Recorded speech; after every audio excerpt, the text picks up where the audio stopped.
அவள் வந்து மலை போன்றவள், என்னுடைய குலசாமி போன்றவள்.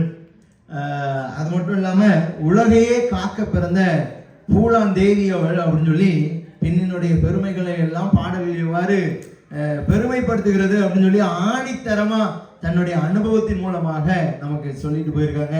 இப்போ இதை எதிர்த்து பேசுவதற்காக நம்மிடம் வருகிறார்கள் பொறியாளர் திரு மோகன்ராஜ் சார் அவர்கள். சரிங்களா? இப்போ வந்தாலே சரவெடி பட்டாசா தான் என்ன செய்ய போகுது, இருக்க போகுது, வெடிக்க போகுது. நம்ம கேட்போம், காதை பொதிக்கணுமா எல்லாரும்? பாரதி கண்ட புதுமை பெண்களே, அவையோரே, நமது நிஸ்வா தமிழர் சங்கத்தின் முத்துக்களே, உங்கள் அனைவருக்கும் இனிய மகளிர் தின நல்வாழ்த்துக்கள். இன்னைக்கு பார்த்தீங்கன்னா நமக்கு கொடுத்துருக்கிற தலைப்பு திரைப்பட பாடல்கள் பெண்களை பெருமைப்படுத்துதா இல்லை சிறுமைப்படுத்துதா அப்படிங்கிறதா நம்மளோட தலைப்பு. ஆனால் நம்ம எதிரணி நண்பர் பேசிட்டு போனது என்னன்னா, எந்த பாட்டு நம்ம ஞாபகத்தில் வச்சுக்க முடியும், எதை வச்சுக்க வேணாம் அப்படின்னு சொல்லி ஒரு விவாதம் பண்ணிட்டு போயிருக்கிறாரு. லாஸ்டா பேசிட்டு போன நம்ம நரசிம்மன் சார், அதுக்கு முன்னாடி பேசின நம்ம அமல்ராஜ் சார் எங்களுக்கு சப்போர்ட்டாவே ஒரு பாட்டை பாடிட்டு போயிட்டாரு. நீங்க எல்லாருமே கை தட்டுனீங்க. ஆசைப்பட்ட எல்லாத்தையும் காசு இருந்தா வாங்கலாம், அம்மாவை விலைக்கு வாங்க முடியுமா அப்படின்னு பாடி எங்களுக்கு சப்போர்ட் பண்ணி போயிட்டாரு. அம்மா என்னங்க கடையில் விற்கிற பொருளா? அங்கேயே அவங்க வந்து பெண்களை பெருமைப்படுத்துறாங்களா சிறுமைப்படுத்துறாங்களா? எப்படி பிடிச்சிருக்காருன்னு பாருங்க. இதெல்லாம் கேட்டுட்டு நீங்களும் கை தட்டிட்டீங்க. உங்களுக்கு இப்படி ஒரு விளக்கம் கொடுத்தாதான் நீங்க எனக்கு கை தட்டிங்கன்னு நினைக்கிறேன். அப்படின்னு தட்ட மாட்டேங்கிறாங்களே, ஆமா, எல்லாம் தூங்கிட்டு இருக்காங்கன்னு நினைக்கிறேன். நடுவர் அவர்களே, அழுத்தமாகவும் ஆணித்தரமாகவும் நாங்க சொல்றோம், இன்னைக்கு வர்ற திரைப்பட பாடல்கள், இன்னைக்குன்னு இல்ல, சங்க காலத்துல இருந்து இன்னைக்கு வரைக்கும் வர்ற எல்லா பாடல்களுமே பெண்களை சிறுமைதான் படுத்துது. அந்த காலத்து ஒரு பாட்டை பார்த்துக்கோங்க. அடியே ஆத்தா தோரமா வரியா, குளிக்க கூப்பிட்டுருக்காங்க, வேற ஒண்ணும் இல்லை.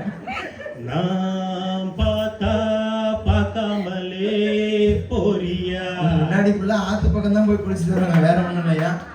அடி அக்கம் பக்கம் யாரும் இல்ல, அள்ளிக்கலாம் பாக்குள்ள. நடுவர் அவர்களே, இப்படிதான் கூடுவோமா? இது வந்து பெண்களை எந்த அளவுக்கு நம்ம பெருமைப்படுத்துறோம்னு பாத்துக்கோங்க. குறிப்பா அமல்ராஜ் சாருக்கு சொல்லி கொடுங்க. சாருக்கு நிறைய விஷயம் தெரியும். அடுத்து பாத்தீங்கன்னா, நம்ம வீட்டுல பெண் குழந்தைங்க எல்லாம் வந்து அம்மா அப்பா வீட்டுல இல்ல அப்படின்னா அவங்க என்ன பண்ணுவாங்க, எவ்வளவு அடக்கம் ஒடுக்கமா அமைதியா ஒடுக்கமா வீட்டுல உட்காந்துட்டு இருப்பாங்க. ஆனா நம்ம படத்துல, திரைப்பட படத்துல எப்படி காட்டுறாங்கன்னு பாத்துக்கோங்க. ரெண்டு பொண்ணுங்க ரெண்டு பக்கம் நிக்கிறாங்க, நம்ம ஹீரோ நடுவுல. அவங்க கூப்பிடுறாங்க பாருங்க, டாடி மம்மி வீட்டில் இல்ல, தடை போட யாரும் இல்ல, விளையாட ஓமாவெல்லாம் இல்லாளா. நடுவர் அவர்களே, இதுல எவ்வளவு பெருமை நம்ம பெண்களை பத்தி. எங்க ஷட்டில் கிளாக் விளையாட கூப்பிடுவாங்க. அடுத்தது பாத்தீங்கன்னா, இந்த உழைச்சி சம்பாதிக்கிற தினக்கூலி இருக்காங்க இல்லையா, அவங்கள கூட விட்டு வைக்கலங்க. நம்ம தினக்கூலியா இருக்கிறவங்க நம்ம மேஸ்திரி பார்த்து பாடுறாங்க பாருங்க, சின்ன வீடா வரட்டுமா பெரிய வீடா வரட்டுமா, மேஸ்திரிக்கு சின்ன வீடு இல்லையா, மேஸ்திரிக்கு சின்ன வீடு பிடிக்குமா, நம்ம மேஸ்திரிக்கு பெரிய வீடு பிடிக்குமா. எவ்வளவு பெருமை. அடுத்து பாடுறாங்க, சின்ன வீடா இருந்தா அப்போ வரலாம், ஆனா பெரிய வீடா இருந்தா எப்போதுமே வரலாம். என்ன பெருமை நம்ம பெண்களுக்கு. பார்த்துக்கோங்க, தமிழ் பாடல்கள் வந்து எப்படி பெருமைப்படுத்துது அப்படின்னு.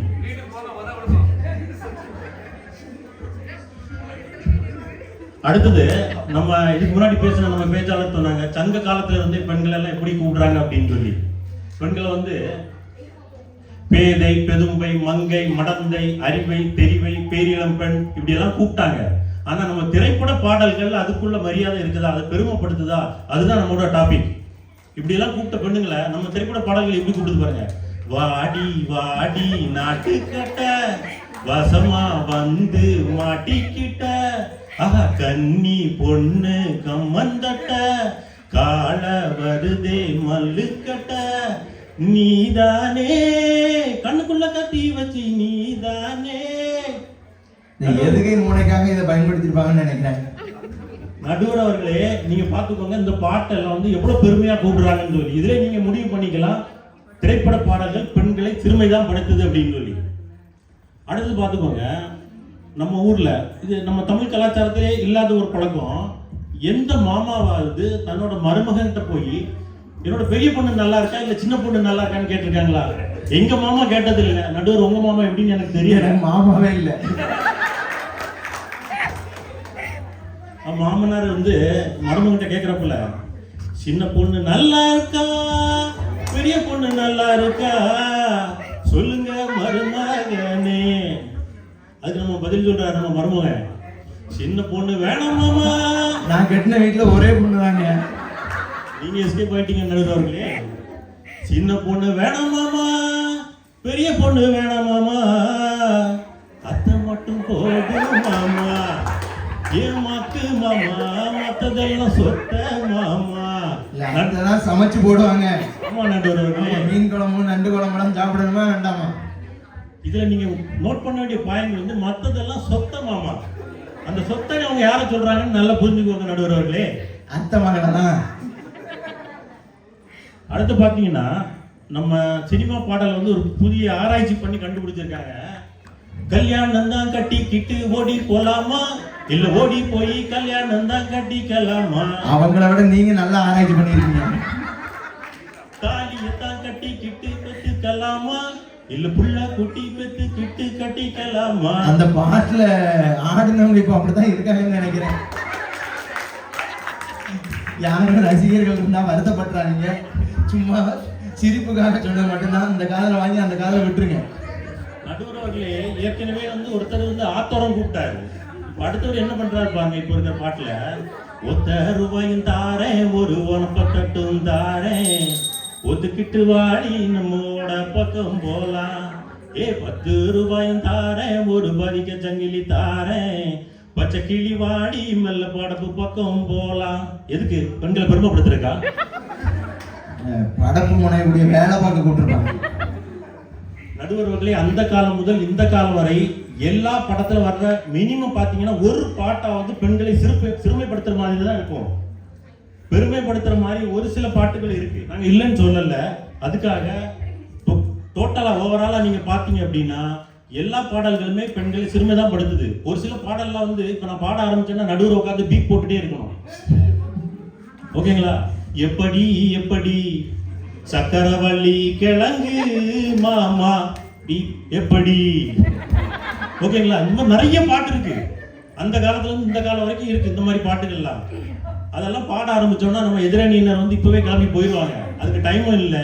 அதனால அந்த காலம் முதல் இந்த காலம் வரை திரை இசை பாடல்கள் பெண்களை பெருமைப்படுத்தவில்லை, சிறுமைதான் படுத்தது என்று கூறி இந்த நல்வாய்ப்பு வழங்கிய அனைவருக்கும் நன்றி பாராட்டி விடைபெறுகிறேன். நன்றி, வணக்கம்.